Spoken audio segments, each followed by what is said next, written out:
بسم اللہ الرحمن الرحیم۔ دلوں کے بندھن، مریم شیخ، قسط نمبر 13 پارٹ 2۔ محترمہ، پچھلے 2 گھنٹوں سے آپ کی کال کے انتظار میں اپنے سارے ضروری کام چھوڑ کر بیٹھا ہوں۔ کوئی احساس ہے آپ کو میری پریشانی کا؟ دبی دبی آواز میں وہ نہایت ہی غصے میں اس سے مخاطب تھا۔ اس کے غصے کے جواب میں سندس کی متنف ہنسی ماؤتھ پیس میں ابھری۔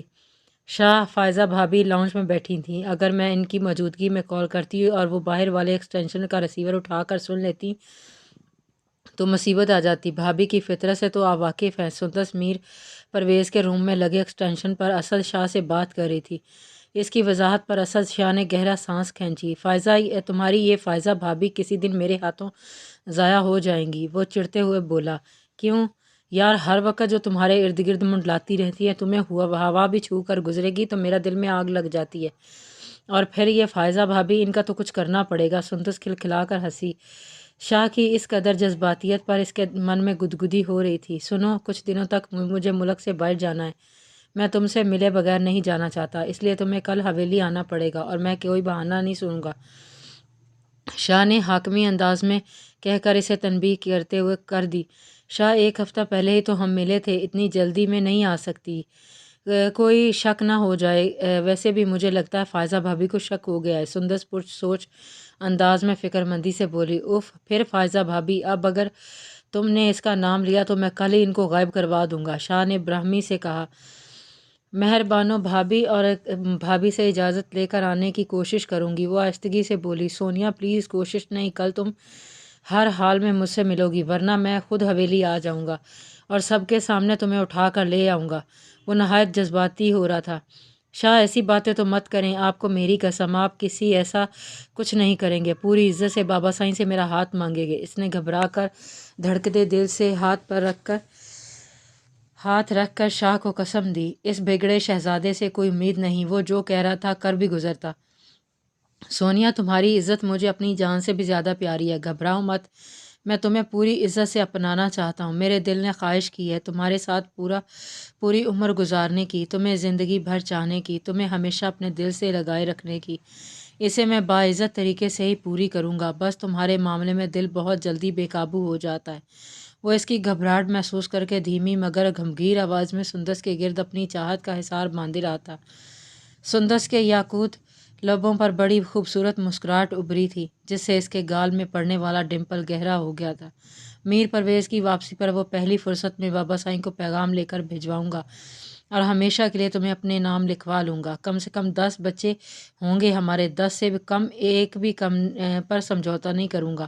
میں کان کھول کر سن لو تم، یکدم اس نے مسکراہٹ دبا کر روبدار آواز میں کہا۔ شاہ کی اس فرمائش پر بے ساختہ اس کے منہ سے نکلا تھا جی۔ سندس اس کی خوبصورت باتوں کے سحر میں کھوئی ہوئی تھی، بری طرح سے گڑبڑا گئی۔ شرم سے اس کا چہرہ سرخ پڑ گیا تھا۔ پوری رات وہ دونوں ایک دوسرے کی محبت کا یقین دلاتے رہے۔ باتوں کا یہ سلسلہ اب چند گھنٹوں سے بڑھ کر پوری رات پر محیط ہوتا جا رہا تھا۔ سندس کی آنکھیں جاگتی آنکھوں سے خواب دیکھ رہی تھی۔ ملاقات اور ٹیلی فون گفتگو پر ان کی محبت دن رات پروان چڑھ رہی تھی۔ وقت پر لگا کے اڑ گیا تھا۔ میر پرویز اور تیمور غزنوی تعلیم مکمل کر کے پاکستان واپس لوٹ چکے تھے۔ مصور علی غزنوی نے تیمور کے رشتے کی بات اس کے لندن جانے کے کچھ دن بعد ہی کہی تھی۔ میر ظفر علی کے لیے تو جیسے من کی مراد پوری ہو گئی تھی، مگر انہوں نے مصور غزنی کو تیمور کی واپسی تک ان دونوں اس رشتے سے متعلق کسی کو بھی آگاہ کرنے سے منع کر دیا تھا۔ وہ جہاں دیدہ آدمی تھے، فائزہ کی حسد فطرت سے واقف ہو چکے تھے۔ اپنے بھائی کے لیے صاف لفظوں میں انکار پر ان کا تلملانا بھی گھر والوں سے چھپا نہیں رہ سکا تھا۔ دنوں وہ ان سے انکار پر اکھڑی رہی تھی۔ ابھی سے یہ بات ان کے کان تک پہنچتی تو وہ ضرور کوئی والولیہ کرتی، جبکہ تیمور کی واپسی میں بھی پورا سال باقی تھا۔ سندس رات کے کھانے کے بعد بھتیجا بھتیجی کو اپنے بیڈ روم میں لے کر بیٹھی کہانی سنا رہی تھی۔ مہربانو بھابھی دستک دیے اندر چلی آئیں۔ بھابھی، آپ نے کیوں تکلیف کی؟ کوئی کام تھا تو مجھے بلا لیتی۔ سندس، جو چھوٹی سی رانیہ کو گود میں لیے بیٹھی تھی، مہربانو کو دیکھتے ہوئے اسے گود سے اتار کر اٹھ کھڑی ہوئی۔ سندس، مجھے تم سے ضروری بات کرنی تھی، تمہیں نیند تو نہیں آ رہی؟ مہربانو نے اس کی بے آرامی کے خیال سے پوچھا۔ سندس بہت چھوٹی سی تھی جب وہ اس گھر میں بیاہ کر آئی تھی۔ انہیں یہ چھوٹی سی گڑیا بہت پیاری لگی تھی، جس پر ان کے شوہر میر غضنفر بھی جان چھڑکتے تھے۔ بن ماں کی بچی کو انہوں نے ماں بن کر سنبھالا اور پیار دیا تھا، اس لیے وہ انہیں بے حد حسین تھی۔ بچوں چلو بھاگو، باقی کی کہانی بابا سنائیں گے۔ مہر بانو نے بچوں کو وہاں سے ہٹانا چاہا کیونکہ میر سبکتگین اور میر سجاول سمجھدار تھے، جبکہ حنان اور رانیہ ابھی ناسمجھ تھے، اس لیے رانیہ کو انہوں نے گود میں لے لیا۔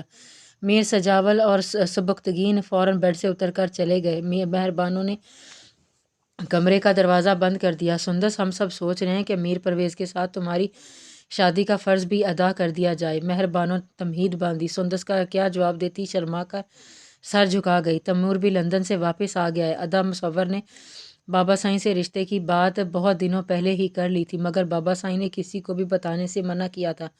تم تو جانتی ہو فائزہ کی فطرت کیسی ہے، وہ ضرور بتنگڑ بناتی، لیکن اب کوئی مسئلہ نہیں، کیونکہ بہت جلد بابا سائیں میر پرویز کے ساتھ ساتھ تمہاری بھی شادی کی تاریخ طے کرنے والے ہیں۔ مہر بانو اس کے چہرے کے بدلتے تاثرات پر غور کیے بغیر رانیہ کو گدگداتے ہوئے بولے چلی جا رہی تھی۔ رشتے کی بات تو اشاروں کنایوں میں چچا حیدر شاہ نے بھی کی تھی اسد شاہ کے لیے، مگر بابا سائیں نے نظر انداز کر دیا۔ وہ بھلا اسد شاہ کو تمہارا ہاتھ کیسے دے سکتے ہیں؟ اس گرم مزاجی اور سخت گیر طبیعت سے سارا زمانہ واقف ہے۔ تم بہت خوش قسمت ہو سندس جو تمہیں تیمور جیسا ہیرا تمہارے نصیب میں آیا۔ سندس کے اندر چھن کی آواز کے ساتھ کچھ ٹوٹا تھا، آنسو آنکھوں کے کناروں سے نکل کر گالوں میں بہنے لگے تھے۔ مہر بانو نے سر اٹھا کر دیکھا تو شستر سی رہ گئی۔ گڑیا کیا ہوا بیٹا، تم رو کیوں رہی ہو؟ تمہیں تو خوش ہونا چاہیے۔ مہر بانو حیران پریشان سی گویا ہوئی۔ سندس اٹھ کر کھڑکی کے پاس چلی گئی، اس کا دم گھٹ رہا تھا، کھڑکی سے ٹکرانے والا ٹھنڈی ہوا کا جھونکا بھی اسے جھلسائے دے رہا تھا۔ مہر بانو سینے پر ہاتھ رکھے اسے دور سے بیٹھے دیکھ رہی تھی کہ انہیں کسی انہونی کا احساس ہو رہا تھا۔ مہر بانو تیزی سے اٹھ کر اس کے پاس پہنچی تھی اور بازو کھینچ کر اس کی طرف اپنا رخ موڑا۔ تواتر سے بہتے آنسوؤں میں سے اس کی شربتی آنکھیں دھک رہ گئی تھیں۔ سندس میری گڑیا، اس خوشی کے موقع پر ان آنسوؤں کا سبب مجھے سمجھ نہیں آ رہا۔ تم مجھے جلدی بتاؤ، آخر بات کیا ہے؟ میرا دل بیٹھا جا رہا ہے۔ بھابھی میں تیمور سے شادی نہیں کروں گی، مجھے برباد ہونے سے بچا لیں۔ آپ بابا سائیں سے بات کریں، وہ اپنا فیصلہ بدل دیں یا پھر مجھے زہر لا دیں۔ وہ مہر بانو سے لپٹ کر پھوٹ پھوٹ کر رو دی۔ سندس، کیا نام ہے اس کا جس کے لیے تم باغی ہو رہی ہے؟ مہر بانو سکتے کے عالم میں اسے خود سے لگائے کھڑی تھی، انہیں اپنی ہی آواز اجنبی لگی تھی۔ اسد شاہ شرازی، سندس نے ہچکیوں کے درمیان جواب دیا۔ مہر بانو کو جیسے کرنٹ لگا تھا، انہوں نے ایک جھٹکا کھا کر اسے خود سے دور ہٹایا۔ سندس، تمہارا دماغ خراب ہو گیا ہے، تم جانتی بھی ہو کیسا ہے انسان ہے وہ، آدمی کو آدمی نہیں بھیڑ بکری سمجھتا ہے، وہ اتنا بے رحم ہے، مغرور اور اکھڑ مزاج، تم کیسے اسے دل لگا سکتی ہو؟ تم نے سوچ بھی کیسے لیا بابا سائیں تمہیں اس کے ہاتھ سونپ دیں گے؟ بھابھی وہ بہت اچھا ہے، آپ سب اسے غلط سمجھتے ہیں، وہ مجھے بہت خوش رکھے گا، میری خوشیاں اسی کے ساتھ ہیں، تیمور کے ساتھ نہیں۔ مہر بانو سر تھامے اس کی باتیں سن رہی تھی، انہیں سمجھ نہیں آ رہا تھا کب ان دونوں نے عہد و پیما کیے، کب بات یہاں تک پہنچی، اب اس مسئلے کا حل کیا ہے؟ سندس میری گڑیا، میری بات مانو اور بھول جاؤ اسے، جو کچھ بھی ہوا ہے سب بھول جاؤ۔ تمہاری تقدیر میں تیمور غزنوی لکھا جا چکا ہے، تمہاری بہتری بھی اسی میں ہے۔ بابا سائیں مصور غزنوی کو زبان دے چکے ہیں اور تم یہ بات اچھی طرح جانتی ہو۔ ہمارے جیسے خاندانوں میں زبان جان سے بڑھ کر ہوتی ہے۔ بابا سائیں یا تمہارے بھائی تمہاری جان تو قربان کر دیں گے، مگر اپنی بات سے نہیں پھریں گے۔ تم میرے لیے رانیہ جیسی ہو، میں نے رانیہ میں اور تم میں کبھی فرق نہیں سمجھا۔ اگر تمہاری جگہ رانیہ بھی ہوتی تو میں اسے بھی یہی کہتی، اپنے باپ اور بھائیوں کی لاج رکھو۔ انہوں نے سر جھکا کر مجبور مت کرو، وہ آپ سب تم سے بہت پیار کرتے ہیں، تمہارے لیے غلط فیصلہ نہیں کریں گے، اس بات کا احساس تمہیں آگے چل کر جلد ہی ہو جائے گا۔ انہوں نے نرمی سے اسے سمجھانے کی کوشش کی، جو ابھی سے اپنے دل کے ٹوٹنے کا ماتم منانے لگی تھی۔ اس کی آنکھیں بین کر رہی تھیں، مگر لبوں پر خاموشی کے قفل پڑ گئے تھے۔ جاری ہے۔